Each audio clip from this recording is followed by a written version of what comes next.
Bonjour et merci de votre fidélité à Débat des Presses, le décryptage de l'actualité nationale et internationale sur la RTB. Ce matin, exceptionnellement à cause des matchs de la CAN Cameroun 2021, l'émission se tient à 10h au lieu de 11h. Toutes nos excuses pour ce désagrément, mais cela n'enlève à rien à son contenu et à son format et surtout à la forme de nos éditorialistes qui sont présents ici pour discuter d'abord de cette tentative présumée de coup d'État au Burkina Faso qui défraie la chronique depuis le 11 janvier dernier. Le gouvernement annonçait une quinzaine d'arrestations, dont 10 militaires et 5 civils, parmi lesquels le lieutenant-colonel Emmanuel Zungrana. Il était le chef de corps du 12e régiment d'infanterie commando. Les enquêtes sont toujours en cours selon le gouvernement pour déterminer avec précision ce qui devrait se passer. Quelle analyse faire de cette actualité? Nos éditorialistes nous répondent ce matin.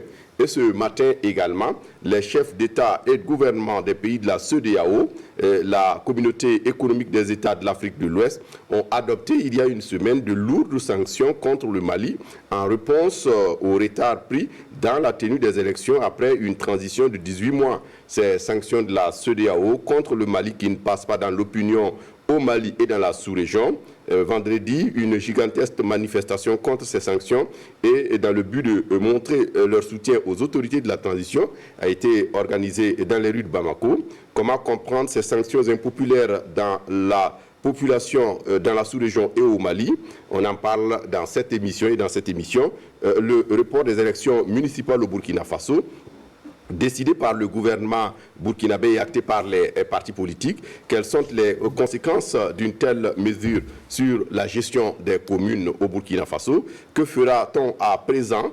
Ira-t-on vers des délégations spéciales? Réponse avec nos invités. Et puis, si le temps nous permet, on parlera de la CAN Cameroun 2021 qui bat son plein au Cameroun. On espère à une qualification des étalons mardi prochain. En attendant, comment analyser la performance de l'équipe nationale? On en parle donc avec Bourema Ouedraogo à ma droite. Il est le directeur de publication du journal d'investigation Les Reporters, éditorialiste et analyste. Bonjour Bourema. Bonjour Fousseini, bonjour à tous. Merci d'être là pour le débat. Deuxième invité à débat de presse ce matin, Boukari Ouedraogo, de mutation. Boukari Woba, finalement, désolé Boukari. Boukari Woba de mutation. Bonjour Boukari. Bonjour, c'est Kindo. Merci d'être là pour le débat. Et puis, troisième invité à droite, Albert Nagrego, directeur de publication de Libre Info. Bonjour Albert. Bonjour Fousseini. Merci d'être là pour le débat. Et puis Yacinthe Sanou est directeur général de Fil Info. Il est avec nous. Bonjour Yacinthe. Bonjour Fousseini. Et merci d'être là pour le débat. Yacinthe, on commence avec vous d'ailleurs, notamment sur cette tentative présumée de coup d'État au Burkina. On nous annonçait au courant de la semaine une quinzaine d'arrestations, dont des civils. Vous, comment vous analysez cette actualité? Je pense que c'est dans un cours des rumeurs qui couraient depuis un certain temps suite à la situation délétère sécuritaire. Et je pense qu'avec le contexte également sous-régional, ce genre d'initiative était plus ou moins évoqué dans certains milieux, la possibilité de ce genre d'initiative. Aujourd'hui, il semble établi qu'il y avait une tentative de coup d'État selon le parquet. On attend de voir, d'être édifié, pour ne pas parler comme certaines personnes, sur ce projet de déstabilisation des institutions, comme l'a dit le parquet, sur les personnes civils ou militaires impliqués, et pour pouvoir un peu analyser au mieux. Le profil de celui qui est présenté comme le cerveau est d'autant plus évocateur qu'il répond à la norme pour ce qui est vu dans la sous-région en tant que colonel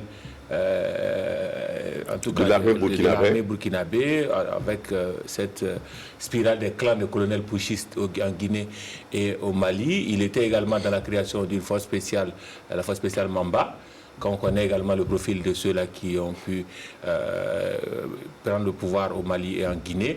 Je me dis que le profil de ce cerveau-là répond un peu dans cette spirale de rumeurs qui courait si la possibilité, en tout cas la volonté de pouvoir avoir une tentative ici au Burkina et ensuite il ne faut pas occulter ce contexte-là où le pouvoir est rudement mis à mal depuis un certain moment du fait de la sécurité, mais également d'autres situations connexes, notamment la Covid-19, où on a véritablement une remise en cause de l'autorité de l'État à plusieurs niveaux et encore plus au sein de l'armée depuis certains revers, notamment le revers d'Inata, qui fait qu'il y a une grogne qui est latente et on ne sait pas comment ça va se manifester véritablement.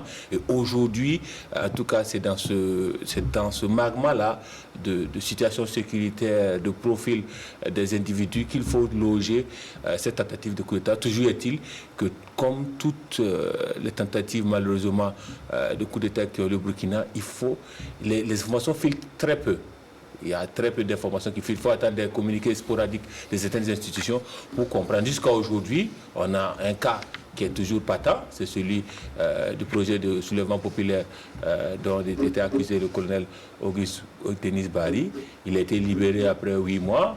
Ça fait maintenant 4 ans qu'on attend de comprendre qu'est-ce qui était prévu comme projet, qui voulait faire quoi concrètement jusqu'à aujourd'hui. On n'a pas toutes les réponses à toutes les questions. Donc, c'est un peu le revers de la médaille avec ces situations. On espère que pour cette fois-ci, très vite, on saura réellement quel était le projet qui était sur la table et qui sont les acteurs qui avaient ce projet-là en tête. Oui, Bourema Ouedraogo, votre analyse, Hyacinthe l'a dit, le lieutenant-colonel Emmanuel Zungrana, réputé être un combattant aguerri, et finalement, pour certaines personnes, c'était une surprise. Oui, c'est une surprise, oui, parce que personne ne s'attend effectivement à ce qu'il y ait une tentative. Je ne sais pas exactement l'expression qu'il faut utiliser. Est-ce tentative de coup d'État ou c'est tentative de... Qu'est-ce que les gens mettent derrière tentative de déstabilisation des institutions?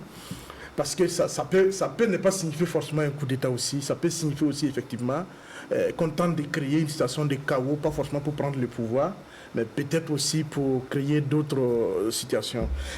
Donc on attend effectivement, comme l'a dit Hyacinthe, d'être édifié si le contenu examine cette tentative de déstabilisation des institutions. Ça, c'est le premier élément. Deuxième élément, c'est de voir, en fait, est-ce qu'aujourd'hui, sauf à être un peu dans le contexte burkinabé, sauf à être un peu, je ne sais pas, moi je ne suis pas un sécurocrate, mais sauf à être un peu suicidaire, est-ce qu'aujourd'hui on peut faire un coup d'État en dehors de, comment on appelle, du GSPR, qui est quand même une unité spéciale constituée de plusieurs éléments de la gendarmerie, de la police et de l'armée et prendre le pouvoir.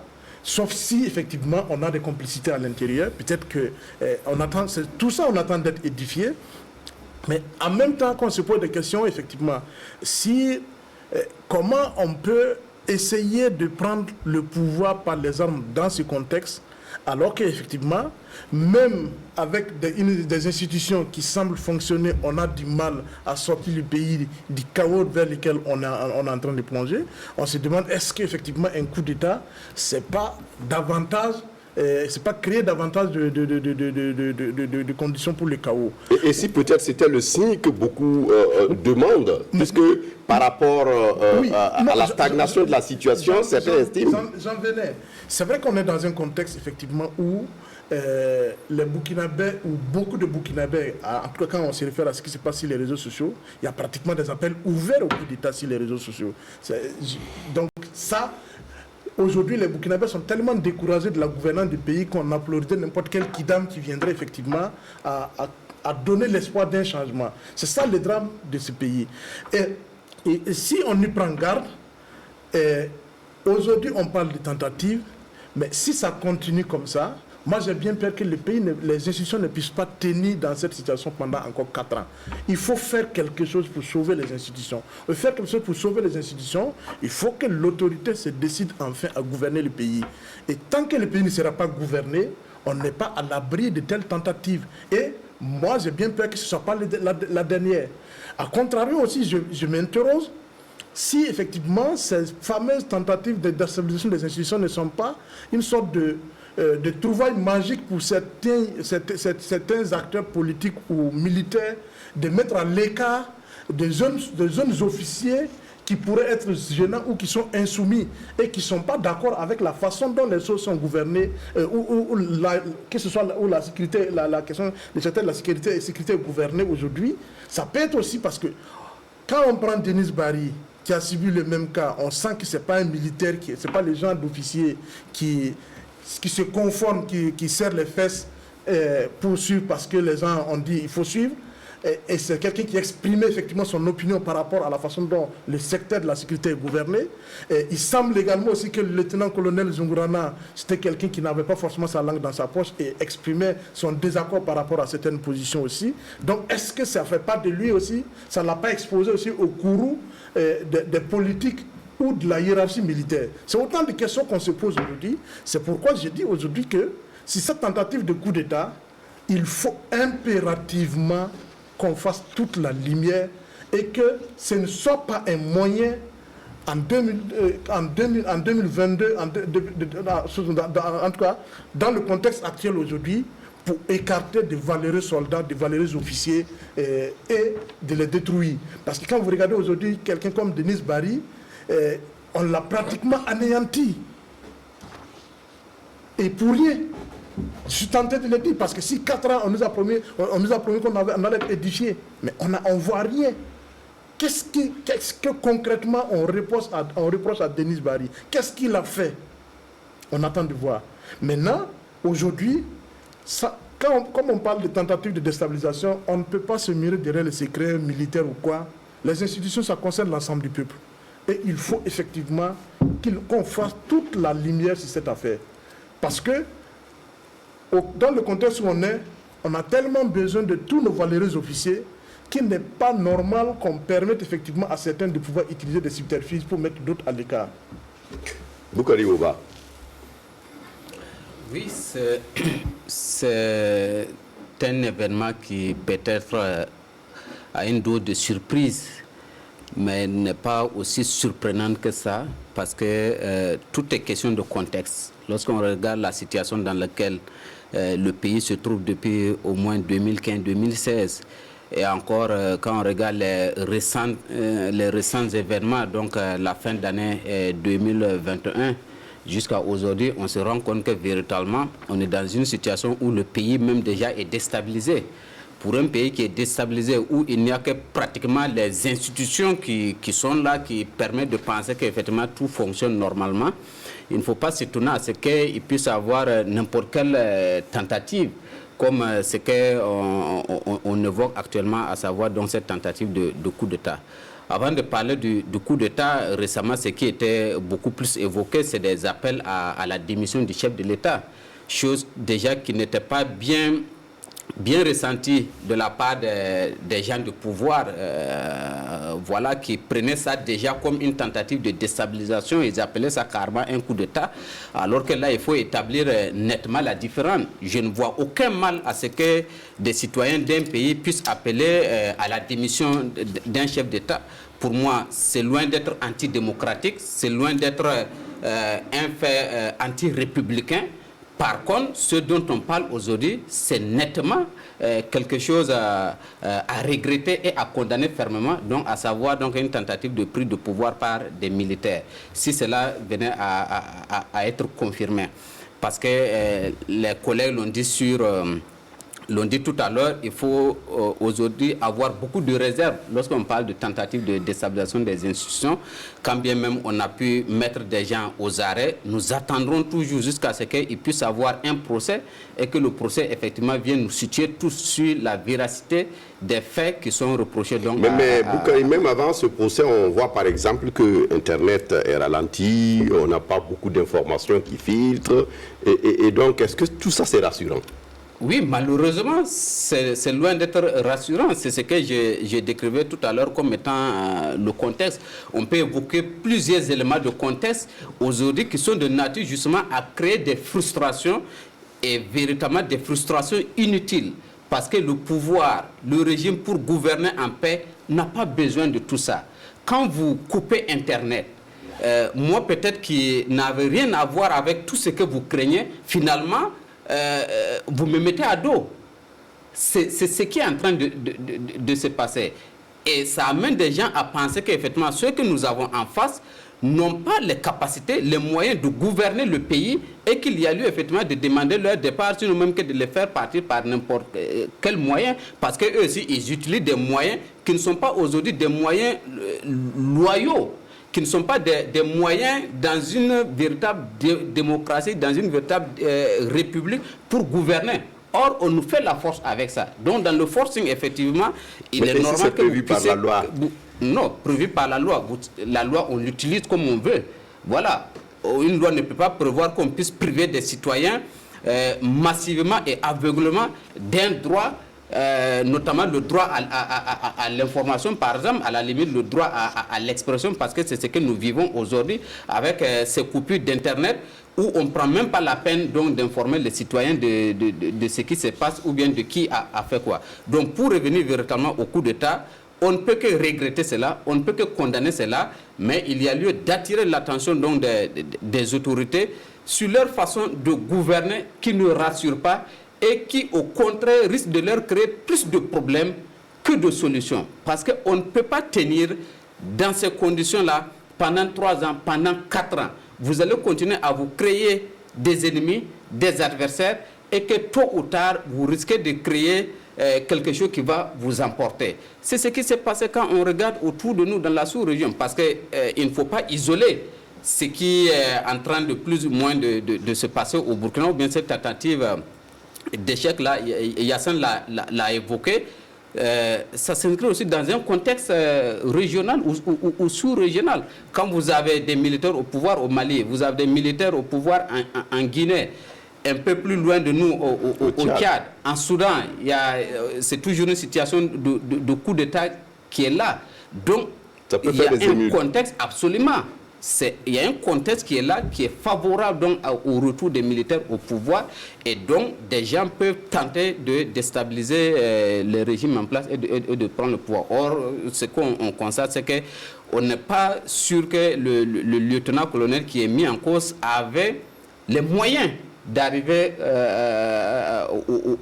au bout de son projet. Bourem a parlé du GESPER qui peut être vu comme une sorte de rempart. Ce n'est pas évident parce que le GESPER est loin d'être ce que le RSP était. Je ne vois véritablement pas le GESPER même comme étant un corps. On voit des gens qui viennent de différents corps, qui viennent construire une sorte de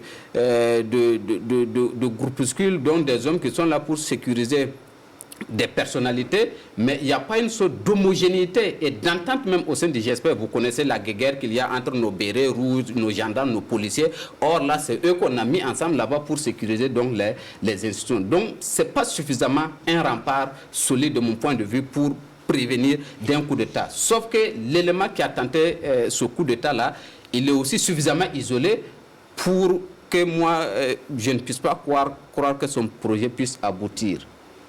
Albert Nagrego, vous êtes sceptique également sur un certain nombre de mobiles, peut-être? Oui, je suis le premier. Je fais partie de ceux qui doutent du fondement de ce dossier-là. Au début, je l'ai trouvé trop facile à dire que oui, le lieutenant-colonel tente de faire un coup d'État.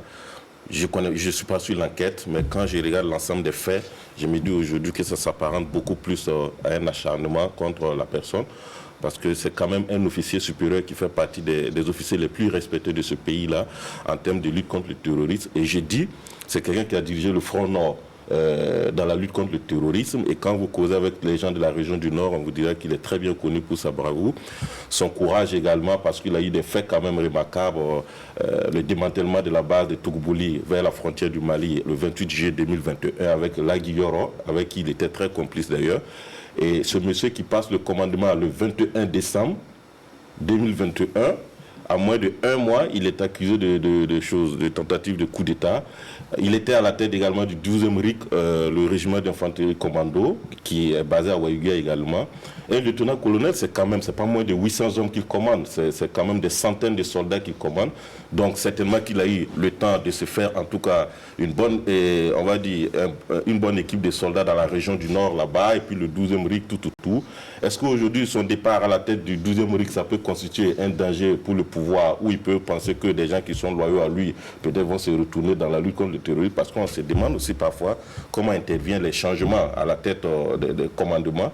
Et donc, aujourd'hui, quelqu'un qui a moins d'1 mois de départ, a accusé de tentative de putsch. Ça veut dire que ce n'est pas à partir de la date de son départ, mais c'est qu'il préparait certainement le putsch depuis longtemps. Et quand on regarde, c'est le même scénario que le cas Auguste Denis Barry. On nous dit que c'est parti de la dénonciation de quelqu'un de la bande. Mais l'Agence nationale de renseignement fait quoi? L'ANR fait quoi pour ne pas arriver à détecter un tel projet depuis longtemps? L'autre chose, on nous dit également qu'il y a eu des transactions d'argent, c'est ce qui se dit déjà. Le cas de Denis Barry aussi, c'était pareil. On nous dit que oui, il y a eu des transactions d'argent. Quand on regarde le profil de ces hommes, que ce soit Auguste Denis Barry, que ce soit également le lieutenant-colonel Dungurana, on vous dira que c'est des gens qui n'ont pas leur langue dans la poche. Est-ce que c'est une tentative de museler certains officiers supérieurs? Moi, je pense beaucoup plus à ça, il faut le dire. Parce que ça me fait un peu truc aujourd'hui de voir que ceux-là qui sont aimés par la troupe, et qui sont aujourd'hui vus comme, en griffe, si on peut le dire, des héros, l'un des officiers supérieurs qui descendent sur le front avec les soldats, et c'est ceux-là aujourd'hui qu'on tente de mettre à côté. Mais si le pouvoir a intérêt à nous montrer les preuves, parce que si on ne nous montre pas les preuves, il faut dire qu'on constitue également, on contribue également à diviser les gens dans les rangs, ou on contribue à fragiliser la cohésion sociale entre les soldats, parce que c'est comme je l'ai dit, il y a des gens qui sont restés loyaux à ce monsieur, et aujourd'hui, voir notre mentor ou notre repère accusé d'un projet qui peut-être n'est pas fondé, vous ne pouvez pas imaginer la déstabilisation ou le choc que ça peut faire psychologiquement sur ces soldats-là. Il est passé dans des centres quand même réputés, le RPC, le régiment parachutiste commando, ensuite il est passé à Lensois, aujourd'hui il a fait le Nord, et si à la fin de sa carrière ou en pleine progression, on vient vous coller une affaire de push, moi je pense que c'est suffisamment dangereux. Et ce n'est pas la première fois. Une quarantaine d'années. Hein, ce n'est pas la première fois. Après Auguste Denis Barry, on a attendu 4 ans, on n'a rien vu. On a vu comment la sécurité allait prendre d'assaut la cour de Safiatou Lopez à l'époque, sous prétexte qu'il y a un coup d'État qui s'est préparé avec des complicités à la Maca. On n'a rien vu. Après ça, on a vu ce qui s'est passé dans la boucle du Moun, où le président Kaboré a même dit à New York que oui, il y a un officier qui avait été dans le téléphone où on avait trouvé des numéros avec des groupes armés terroristes, et ça a défrayé l'actualité à l'époque. On a dit que le monsieur a été retiré des rangs. Après, on est étonné de voir le monsieur, on dit non, que c'était une erreur. On ne peut pas continuer à diriger avec des erreurs de telle nature, parce que c'est des erreurs qui sont suffisamment graves. Et ça m'étonne que du 10 au 15 aujourd'hui, mutisme total, on ne communique pas dessus, on passe à autre chose. Ça dit que, Ouva l'a si bien dit, on est dans un pays, tout est déjà déstabilisé, mais on n'est pas conscient qu'on est déjà déstabilisé. Quand on arrive à priver des gens de Facebook ou de moyens de communication, et on n'a aucune communication à faire, on n'a aucun compte à rendre à quelqu'un, et on tourne comme ça, et on pense qu'on gère. Non, c'est des erreurs. Et quand on regarde aujourd'hui ce gouvernement qui a été créé, on dit gouvernement de combat, on a fusionné les ministères, et vous voyez partout, c'est des ministères, tous les portefeuilles là où les responsabilités là, c'est intérimaire, jusqu'à ce jour. Ça fait plus d'1 mois, parce que le Premier ministre, les journalistes lui avaient posé la question, 90 jours après votre nomination, à quoi on peut s'attendre? Il a dit 30 jours. Il a fait sa déclaration de politique générale, mais allez-y voir dans les ministères aujourd'hui, c'est toujours des intérimaires qui sont là. Et on parle de gouvernement de combat à ce rythme-là. Je suis étonné. C'est dommage parce que sa nomination a donné de l'espoir. Malheureusement, les 30 jours jusqu'à aujourd'hui, il n'y a pas ce truc-là véritablement qu'on peut dire effectivement la rupture avec Dabiré. Le gouvernement Dabiré est clair, il n'y en a pas. Ce qu'on peut apprécier, c'est sa sortie à Kaya avec les déplacés internes. Hier encore à Tougan.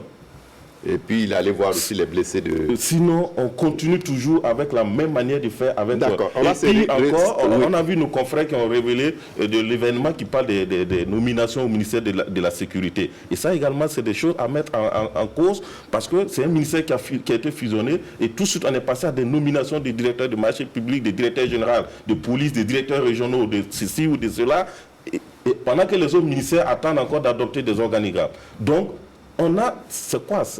Les institutions sont déjà déstabilisées. Oui, mais on continue de faire comme si on fait les oui. Ça. Bon, donc voilà. Non, si cette tentative de présumée de déstabilisation des institutions, je crois que les autres l'ont dit, les institutions sont... c'est même pas les institutions. On a un État qui est pratiquement désarticulé. En fait, les institutions, c'est dans la forme. C'est quand vous êtes à Ouagadougou que vous parlez d'institutions qui fonctionnent. Quand vous partez, vous arrivez à quand vous partez à Ouaïguia, dès que vous dépassez Boussé, vous vous demandez effectivement c'est quelle institution qui fonctionne là-bas, et quelle institution qui assure votre sécurité jusqu'à Ouaïguia et au-delà de Ouaïguia. Quand vous discutez avec les gens qui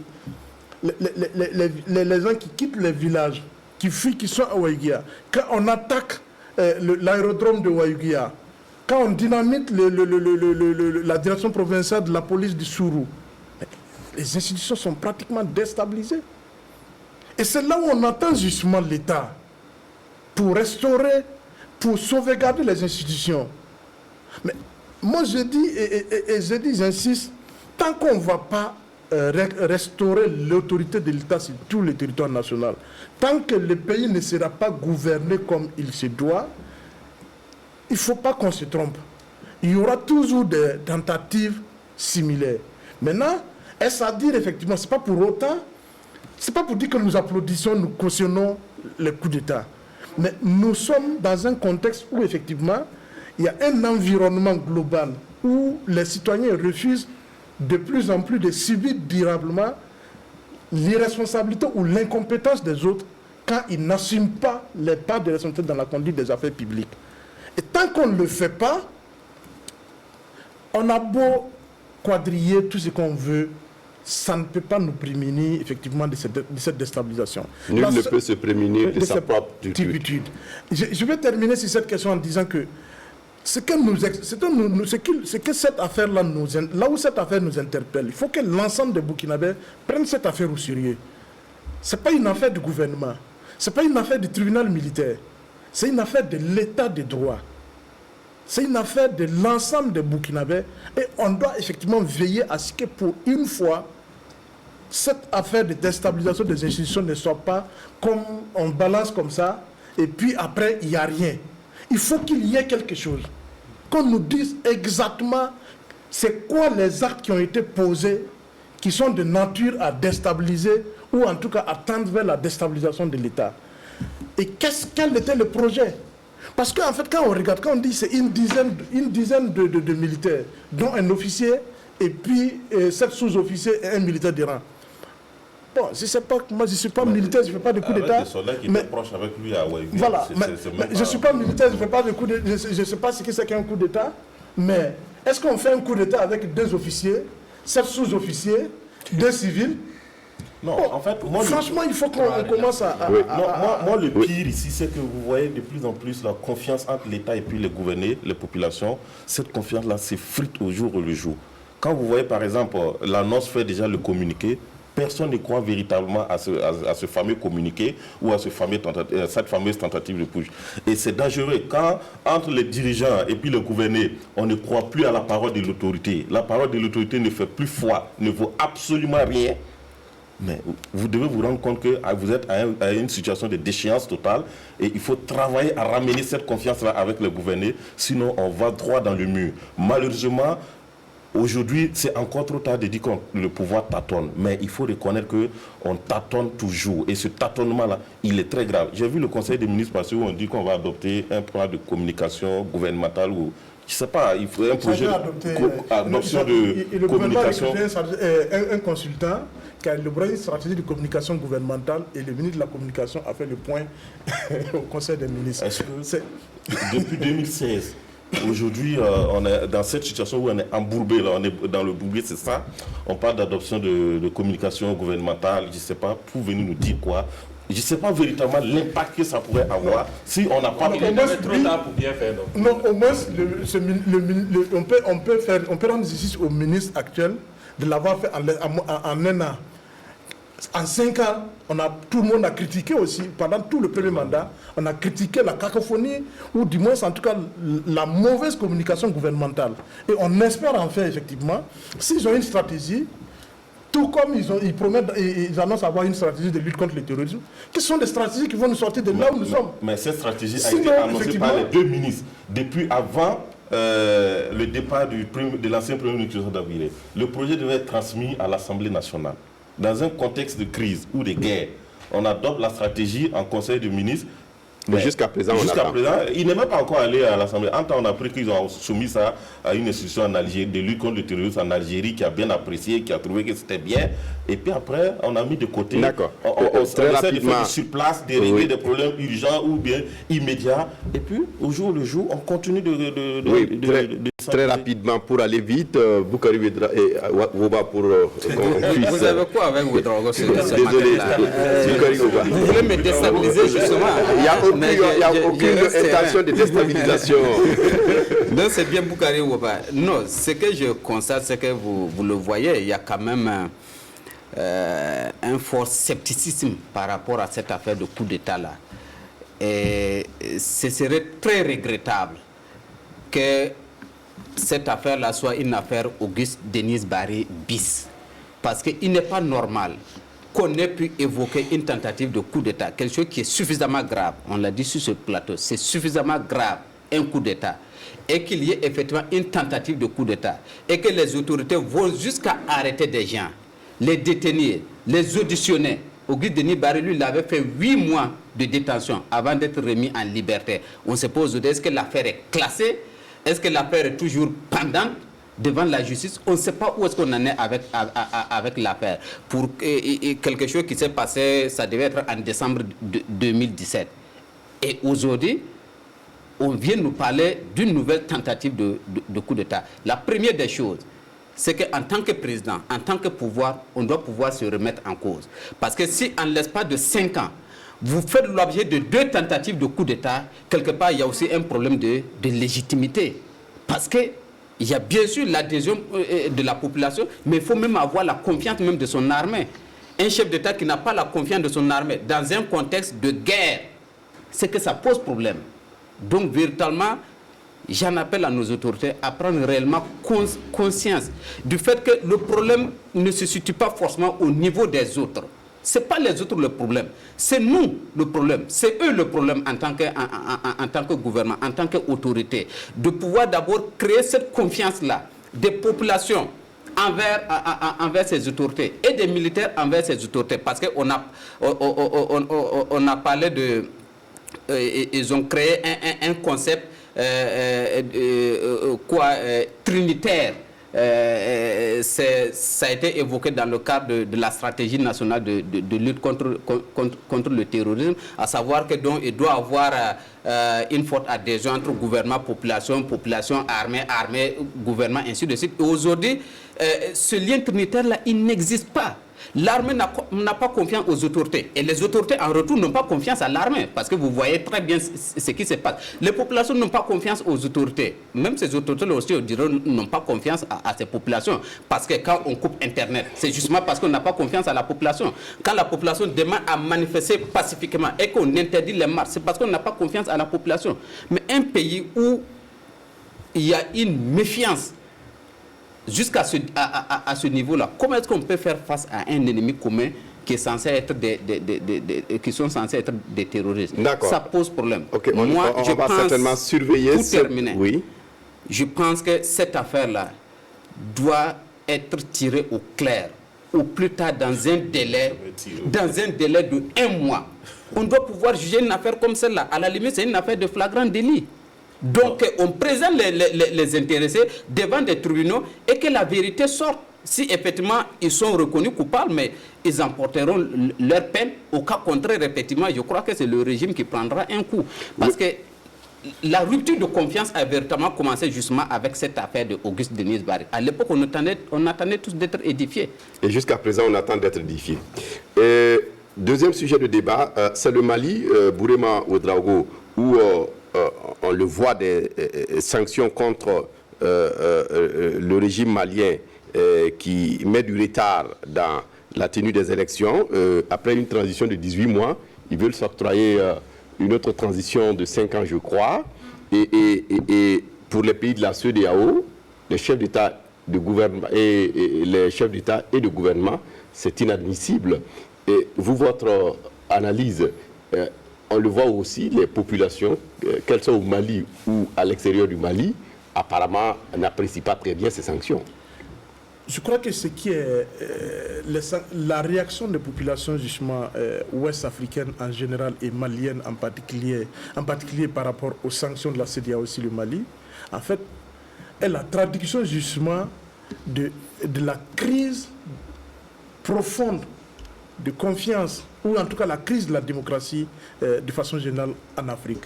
Crise du système de représentativité aussi que nous avons dans l'espace ouest africain, parce qu'on a comme l'impression qu'on s'est retrouvé avec des chefs d'État avec des légitimités un peu douteuses, en tout cas des légitimités pas très sûres dans les propres pays, qui sont retrouvés au niveau régional avec une somme de légitimité justement inférieure en tout cas aux attentes, à ce qu'il y aurait en tout cas une sorte de légitimité qui n'est pas celle escomptées par les populations ouest-africaines et qui ont décidé de sanctionner le Mali.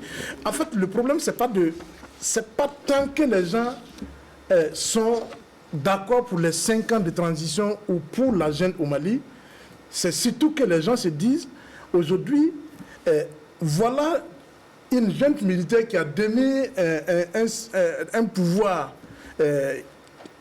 comment je vais qualifier ça, un pouvoir qui se disait démocratique, mais qui était totalement incompétent et peu, en tout cas regardant par rapport aux préoccupations des Maliens, et qui essaie de faire des choses. Parce qu'aujourd'hui, en fait, c'est ça le problème. C'est ce que je disais. On est tellement désespéré qu'on est prêt à applaudir n'importe quel illuminé qui viendrait à chasser tous ces dirigeants qu'on estime être incompétents. C'est ça le problème aussi, c'est ça la situation de la junte au Mali. La junte surfe également, effectivement, c'est une situation où elle a hérité d'un pouvoir qui s'est permis autant de largesse, autant d'écart avec l'état de droit, autant d'écart avec la bonne gouvernance, autant d'écart avec les exigences du contexte sécuritaire dans lequel le Mali était. Et malheureusement, la CEDEAO n'a pas fait grand-chose pour soutenir le peuple malien justement face à cette situation. Et que le peuple malien s'est soulevé à plusieurs reprises pendant des mois et on n'a pas vu la CEDEAO effectivement prendre position pour le peuple malien. Bien au contraire, on a vu les missions de médiation qui avaient été faites en son temps, c'était pour effectivement sauvegarder le pouvoir Ibeka. Aujourd'hui, en fait, les Maliens gardent en tête que cette CEDEAO-là veut punir la jeune pour avoir destitué, plus pour avoir destitué Ibeka que parce qu'ils veulent faire 5 ans au pouvoir.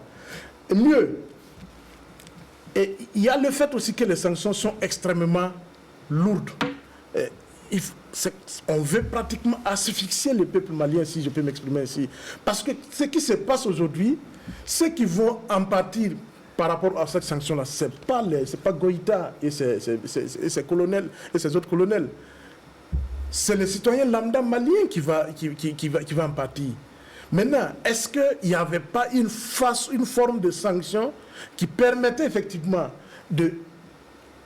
comment on appelle, d'être suffisamment dissuasif vis-à-vis des gouvernants de la transition, mais en épargnant le peuple malien? C'est là tout le problème aujourd'hui au niveau de ces sanctions avec la CEDEAO. Maintenant, est-ce qu'effectivement on peut... C'est sûr que quand la gente même propose les 5 ans de transition, il savait pertinemment que personne ne va, aucune institution, ni régionale, ni internationale, allait accepter effectivement qu'on propose 5 ans de transition. Mais comme ça a été proposé comme le choix du peuple malien, moi je crois que la solution pour la CEDEAO aurait été de négocier autrement, en disant, oui, nous ne sommes pas contre le choix du peuple malien à s'autodéterminer, à se donner le temps de se reconstruire un nouveau processus démocratique conforme à leur réalité. Mais nous pensons qu'il faut baliser. Et il pouvait avoir des discussions. Au lieu de commencer par bander les muscles en disant, oui, on ne peut pas accepter les 5 ans. Je suis sûr que Goïta et les autres savent pertinemment que les 5 ans ne peuvent pas passer. La preuve en est, même ceux qui disent que ce sont des armées, Alger et autres, les demandent d'organiser les élections en 2022. Oui, l'Algérie, par exemple, estime que 5 ans c'est trop, mais peut-être 12 à 16 mois. Ils ont même souhaité que l'idéal serait d'organiser les élections en 2022. Le ministre des Affaires étrangères de l'Algérie a fait un communiqué où il est clairement ressorti qu'en tout cas, le souhait effectivement que les élections puissent être organisées en 2022. Maintenant, on peut effectivement aller à 18 mois, mais pas plus. Ça veut dire qu'il y a une base de négociation. Déjà, effectivement, l'Algérie se projette dans la négociation et risque de se retrouver dans les prochains jours comme étant, effectivement, le médiateur, effectivement, attitré, ou en tout cas le médiateur qu'on aurait sollicité pour, effectivement, essayer de faire passer les sanctions. Donc, pour terminer, effectivement, si cette question, cette crise CEDEAO-Mali, je crois que autant la CEDEAO a monté trop les enchères, autant aussi la junte a monté les enchères. Je crois que si on veut construire des choses, si on veut relancer le processus démocratique et qu'on ait de bonne foi, on n'a pas besoin forcément de faire, d'avoir 5 ans, mais on a besoin de négocier aussi un temps assez pas très court. Parce que, souvenez-vous du cas burkinabé. Quand la CEDEAO a débarqué ici après les élections, ils ont dit 6 mois. Il a fallu des négociations pour arriver à 12 mois. Et même là, on se rend compte effectivement que on a fait notre transition s'est terminée pratiquement en queue de poisson. On n'a pas eu le temps de faire tout le travail nécessaire. Et que les projets de réforme, c'est là aussi où c'est une leçon qu'il faut tirer. Tout ce qu'on a fait au Burkina Faso sous la transition, en termes de propositions de réforme, Commission nationale de réforme, qu'est-ce qu'on n'a pas fait? Projet de constitution de la 5e République. Aujourd'hui, où sont toutes ces propositions de réforme? On avait cru que le pouvoir élu démocratiquement qui arrivait allait pouvoir mettre en œuvre ces réformes. Sauf que quand les politiques arrivent, ils sélectionnent les réformes en fonction de leurs propres intérêts. Boukari Gouba. Je pense que personne n'était prêt à accepter, en tout cas majoritairement. Beaucoup de gens rejettent le mandat de 5 ans que la junte demande. Mais aujourd'hui, ce n'est pas ça le débat. C'est loin d'être ça le sujet. Le sujet, c'est la CEDEAO même. C'est de repenser quelle est l'utilité de cette institution-là, régionale, inter-État. À quoi elle sert exactement la CEDEAO? Elle est loin d'être la CEDEAO des peuples. La CEDEAO, on le dit souvent, et véritablement, ce n'est pas pour plaisanter, ce n'est pas méchant, c'est un syndicat des chefs d'État. C'est un syndicat des chefs d'État. Parce que la CEDEAO, même quand on regarde les sanctions prises contre le Mali, à la limite, c'est même contraire aux missions de la CEDEAO. C'est un espace d'intégration. Comment est-ce que dans un espace d'intégration où nous sommes des États, on dit qu'on doit avoir le même territoire? L'une des missions essentielles d'ailleurs, c'est la libre circulation des personnes et des biens dans cet espace-là. Et que la sanction que la CEDEAO aime brandir, justement, c'est d'exclure, de suspendre un État. Vous ne participez plus d'une certaine manière à cet espace-là. Et pour le cas du Mali, on tire le bouchon, on franchit, on va jusqu'à fermer les frontières avec le Mali. Mais si je suis le Mali, tout ce qui me reste, c'est de me retirer complètement de cette instance-là. Et je me demande qui gagne. C'est vrai qu'aujourd'hui, le Mali peut souffrir des sanctions que la CEDEAO a prises contre lui. Et si le Mali se met carrément en dehors de la CEDEAO, ça ne va pas être facile pour le Mali. Mais la CEDEAO ne gagne pas non plus. Le Burkina ne gagne pas dans une CEDEAO sans le Mali. Le Niger, la Côte d'Ivoire gagne quoi dans une CEDEAO sans le Mali? Et on peut bien se retirer. On le voit avec l'Union européenne. Un grand pays comme la Grande-Bretagne dit « je quitte l'Union européenne ». La Grande-Bretagne perd quoi? L'Union européenne gagne quoi avec le retrait de la Grande-Bretagne? Même si les raisons, le contexte sont tout autres. Mais aujourd'hui, justement, la voie qu'on indique aux Maliens, c'est que si vous voulez, vous vous retirez. Et le Mali aurait pu se retirer. Véritablement, ces sanctions-là, elles sont impopulaires, elles sont disproportionnées, elles sont loin d'être la solution. Et le pire, c'est que c'est des sanctions qui sont dictées d'une certaine manière par la France. Au-delà du fait qu'on pense que les militaires veulent s'éterniser au pouvoir et que c'est ça qu'on veut contrecarrer, ce qui se joue au fond, c'est toujours la question Wagner là. C'est le nouveau rapport que le Mali est en train d'établir avec une autre puissance militaire, une puissance mondiale qui est autre que la France. Les sanctions de la CEDEAO sont pratiquement dictées par la France. Or, cette même France, c'est quitter encore derrière ces États-là et continuer à préserver ses intérêts avec le Mali. Parce que la France ne pense jamais quitter le Mali. Sinon, une des solutions, une des décisions qui aurait été forte de la part de la France, c'était que depuis que les militaires tergiversent là, que le Mali, la France rapatrie tous ses militaires, met fin à Barkhane, à tout. Et si elle veut même qu'elle retire ses ressortissants, pour dire, ben, écoutez, je suis venu pour vous aider, mais vous ne voulez pas d'aide. Donc je vous laisse vous débrouiller. Mais la France n'est jamais dans cette option. Souvenez-vous, quand les Maliens ont annoncé que Wagner allait venir, la première menace de la France, c'était justement de dire non, nous ne pouvons pas travailler avec des mercenaires russes. Soit c'est la France, soit c'est Wagner. Et si Wagner vient, l'armée française s'en va. Ça a été la première option. Quand ils ont vu que les Maliens ont insisté sur ça, c'est les mêmes Français qui disent non, jamais, on ne s'en ira pas. Mais c'est Wagner qui ne viendra pas. Aujourd'hui, c'est ça le fond du débat.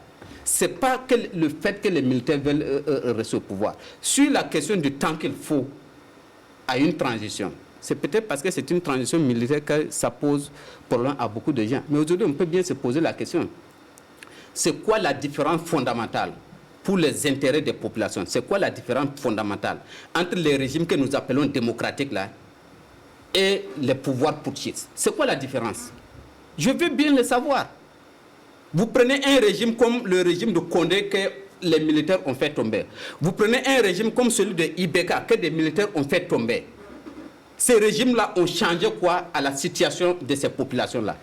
C'est quand même depuis 2012 que le Mali est dans la crise. Il y a eu coup d'État, on a ramené des régimes dits démocratiques. On a restauré les institutions. Et qu'est-ce qui a changé? Rien n'a changé. Donc le problème, ce n'est pas tant les militaires des régimes putschistes, non. C'est les hommes qu'on a, c'est les intérêts qu'on peut avoir par rapport aux situations. Je termine. On a une situation au Tchad, n'est-ce pas? Où c'est des militaires qui sont au pouvoir. Ils sont loin d'être démocratiques.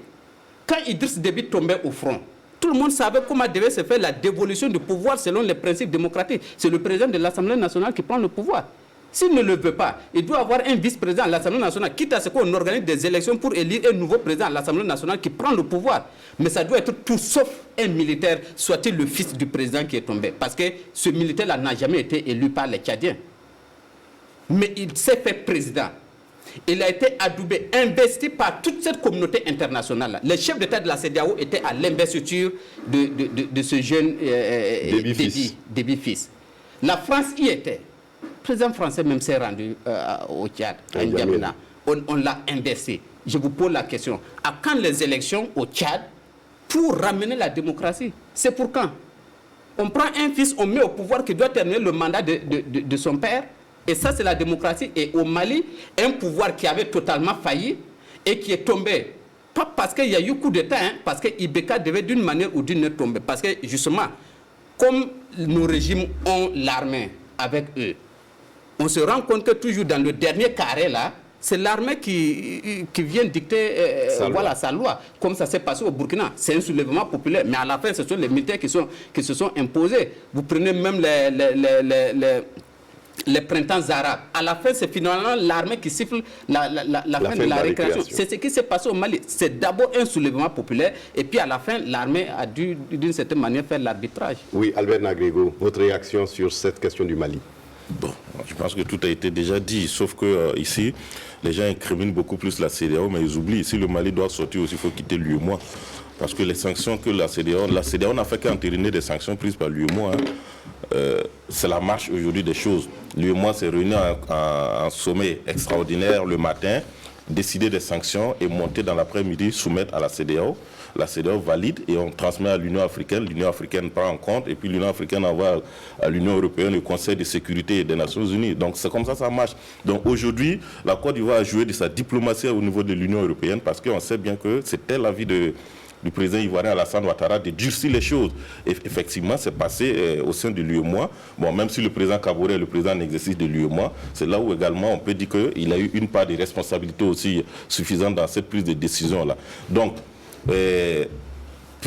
aujourd'hui vouloir quitter la CEDEAO, c'est en même temps il faut aussi se dire que bon, on quitte l'UEMOA. Moi je me rappelle que quelques jours avant ça, j'ai échangé avec des diplomates qui ont dit que tout va se passer autour du sommet de l'UEMOA parce que c'est là les choses décisives vont se passer. Maintenant, l'UEMOA c'est certainement beaucoup plus pour des sanctions économiques. Parce mais que oui, moi, mais beaucoup plus communautaire. Ce qui est plus important, c'est beaucoup plus la CEDEAO.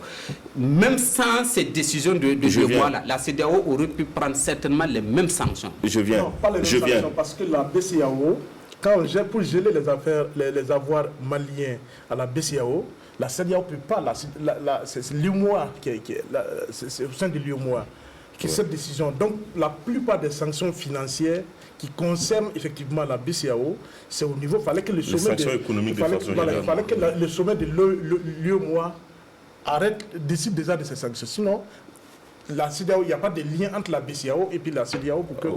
Et puis en fait, c'est ça où les gens parlent de pourquoi le Nigeria aurait entériné des décisions, peut-être il est guidé par la France ou le Ghana. Non, c'est des pays qui sont à marge, effectivement, de la BCEAO ou de quoi que ce soit. Mais l'autre chose aussi, c'est que la junte n'a pas dit qu'on veut faire forcément 5 ans. C'est une proposition des assises. Et les propositions vont de 6 mois à 5 ans. Ça veut dire que c'est négociable, c'est discutable. Ce que la CEDEAO aurait fait, c'est peut-être d'envoyer une mission à Bamako, évaluer la situation sécuritaire, politique également, et même la Constitution, voir s'il y a nécessité effectivement de réviser la Constitution, s'il y a nécessité d'aller au référendum ou organiser des élections, et même aider avec des partenaires financiers et dire, bon, peut-être qu'on ne peut pas respecter le calendrier étalé durant les 5 ans pour Constitution, référendum, élections municipales, législatives, mais ce qu'on vous propose peut-être, c'est de faire des élections couplées, ou je ne sais pas moi, des élections triplées, pour qu'on puisse gagner également en temps.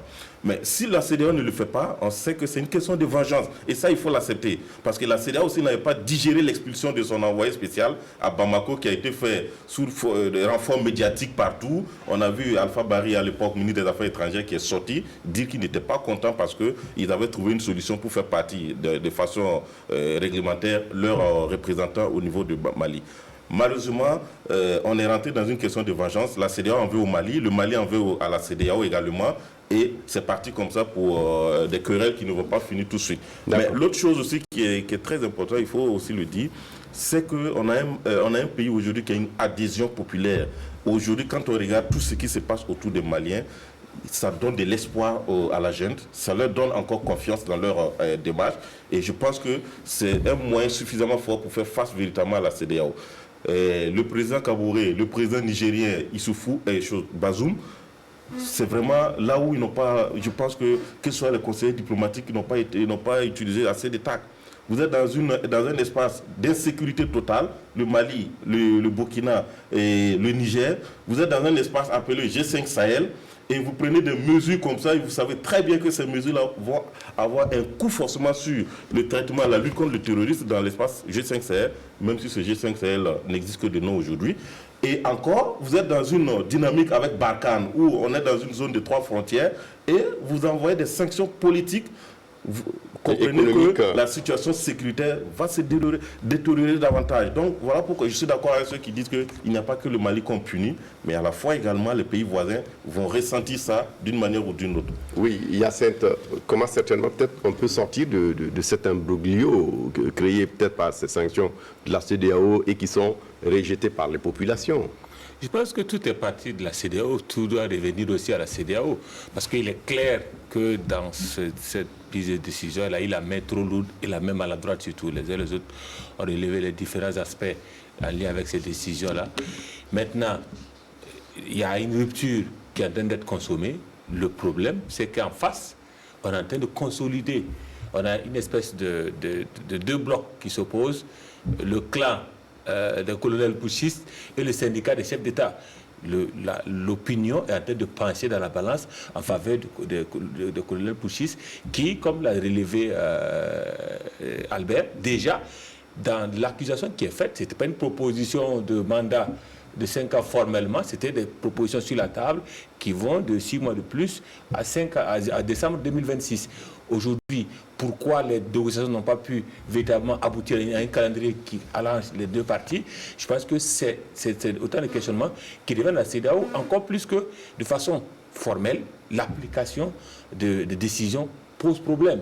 la fermeture des frontières terrestres aériennes, la suspension des transactions commerciales, les sanctions économiques, aujourd'hui, n'impactent pas que à la limite Goïta et son clan. Au contraire, ils sont peut-être même quelque part plus protégés que le Malien lambda, que tous ces pays-là limitrophes du Mali aujourd'hui, encore plus le Sénégal et la Côte d'Ivoire, on l'a vu déjà avec les blocus des simples transports routiers dans ces pays-là, oui. Sans compter, comme la situation sécuritaire l'impose, le Burkina et le Niger. On a vu la Mauritanie qui est très vite à poser des réserves, parce que lorsque vous avez un certain nombre d'engagements avec le Mali, un certain nombre de défis avec le Mali, vous ne pouvez pas tomber dans l'application de ces mesures-là. Donc aujourd'hui, il y a une question même sur l'applicabilité de ces mesures-là.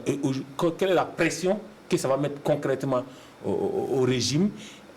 Certains experts, en tout cas, font croire que même si on ferme tout, le régime peut tenir 6 mois avec, sur la base des réserves locales et des paiements des taxes en liquide au niveau du Mali. C'est-à-dire qu'on va nager dans un magma, même si ces décisions ont été appliquées de façon la plus zélée possible.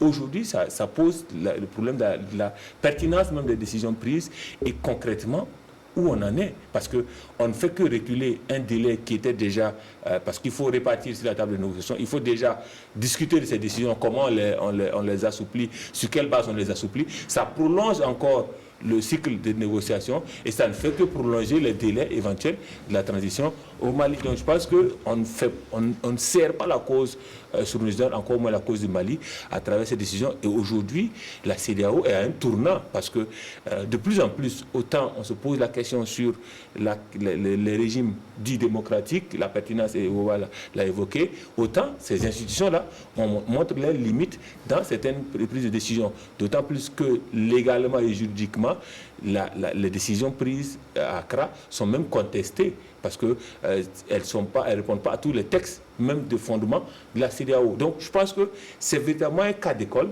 aujourd'hui, cette situation au Mali, qui permettra, de pouvoir, pour moi, si les uns et les autres font preuve de bonne foi, revenir sur la table de discussion, parce que on sait que chaque parti est formellement engagé dans sa vision, donc chacun sait, comme on le dit de façon familière, le sérieux de l'autre. Chacun sait jusqu'à quel point l'autre est fâché. Aujourd'hui, on revient sur la table, on discute déjà de l'assouplissement, parce que je ne pense pas qu'on puisse continuer à asphyxier le Mali et vouloir que le Mali puisse s'en sortir. Donc il faut discuter des conditions, de l'assouplissement de ces conditions-là, de ces mesures-là. Et ensuite, ce calendrier clair et consensuel doit être aujourd'hui sorti dans le plus bref délai. Et je pense que ce n'est pas une action qui est autant plus difficile à trouver. Encore faut-il qu'il faut trouver le bon médiateur dans cette situation. On l'a vu un peu avec la situation au Mali. Ce qui posait problème aussi, c'était les envoyés spéciaux de la CEDEAO. Aujourd'hui, Alger est en train de se propose. Voilà. Est-ce que c'est le partenaire idéal pour une institution comme la CEDEAO? Tout ça, c'est des questions qu'il faut résoudre, mais on ne fait que reculer tout ce qu'il y avait comme calendrier et on ne sert pas la cause du Mali.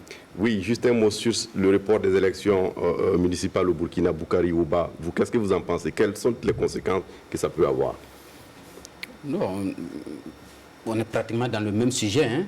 C'est la crise de la démocratie. C'est la démocratie, c'est les principes confrontés aux réalités. Les Maliens vous disent on ne peut pas tenir les élections parce qu'on est dans une crise sécuritaire, une crise multidimensionnelle, donc on a besoin de temps. Et ça, on dit niet, c'est pas possible. Et au Burkina, on a des élections municipales qu'on n'arrive pas à tenir. On reporte ça une fois d'un an. Pendant que l'échéance approche maintenant, on vient nous dire encore, tenez, la situation sécuritaire, le calendrier organisationnel fait qu'on ne pourra pas tenir ces élections-là. Il faut encore reporter. Il faut décidément que la CEDEAO se réunisse encore pour sanctionner le Burkina. C'est la même démocratie là qui est mise à mal. Pourquoi est-ce que le Burkina ne tiendrait pas ces élections municipales dans le contexte actuel? Parce qu'effectivement, c'est le principe. Mais on est en train de trouver des aménagements pour ne pas respecter un principe. Et en plus, qui est-ce qui trouve ces aménagements-là? Parce que ce n'est pas tant les Burkinabés. Ce n'est pas une institution établie. On nous parle de cadre de dialogue politique, oui, de concertation politique. Donc, on a une majorité politique qui est là et on a une opposition. En plus, quand on dit une opposition, en fait, c'est quelques opposants Donc qui se retrouvent autour d'une table et qui décident que parce que ça les arrange, on va repousser les élections. Non, je ne suis pas en train de dire que je suis pour le maintien des élections. Mais je parle de la manière dont on est en train d'aller vers le report de ces élections-là. Ça n'a pas été concerté. Vous estimez qu'il y a 2 poids 2 mesures. Boulema Ouedraogo. Oui. Non. Pour moi-même, ce n'est même pas des reports qu'il faut. Je crois que, objectivement, on ne devrait même pas parler d'élections au Burkina actuellement. On a quel territoire? D'autant plus qu'on parle d'élections territoriales, des collectivités territoriales. Si combien de communes aujourd'hui on peut organiser des élections? Combien de communes aujourd'hui ont vu leurs élus locaux disparaître totalement du territoire communal? Donc aujourd'hui, en fait, pour moi, ce n'est même pas des reports dont il s'agit. Il s'agit purement et simplement d'annuler les élections, d'affecter tous les budgets qui étaient dédiés aux élections à la reconquête du territoire national. C'est ça le vrai combat aujourd'hui. Tout le débat, et c'est là où je suis d'accord avec Woba, effectivement, que dans le cas du Mali, on aurait dû en tenir compte. En disant, effectivement, à partir du moment où on n'a pas de territoire, les élections doivent s'organiser sur un territoire. Quelle est la légitimité d'une élection qui se tient sur un tiers du territoire? Alors que les 2 tiers des populations habitant les du territoire ne votent pas. Donc, pour moi, effectivement, bon, je crois que ce n'est même pas une affaire de... Le cadre de concertation, opposition, en fait, on a fait de la pure forme. À partir du moment où le gouvernement avait déjà annulé, comment on appelle, la convocation du corps électoral, à partir du moment où on avait prorogé, pour moi, allons sur du concret. Le changement de paradigme là, commençons par reconquérir notre territoire, après on va organiser les élections. Désolé pour certainement le temps qui ne nous a pas permis de pouvoir aller plus au fond sur ce sujet et peut-être d'aborder le sujet qui tient à cœur à Hyacinthe Sanou et à Boukari Ouba, le Burkinabé qui doivent impérativement se qualifier mardi prochain, mais ce n'est que partie remise. Dimanche prochain, voilà, demain, ce n'est que partie remise, certainement qu'on aura le temps de parler de la victoire des Burkinabés, Inch'Allah, et de la suite. Sur le seul terrain sur lequel on gagne. Voilà. Merci beaucoup à tous les 4 d'être venus. Boulema Ouedraogo est directeur de publication du Reporter, Boukari Ouba est de Mutation, Albert Nagrego est de Libre Info et Hyacinthe Sanou est de Fil Info. Merci à tous les 4 d'être venus. Merci à vous également pour votre attention. À dimanche prochain pour un autre débat de presse. Au revoir et à bientôt.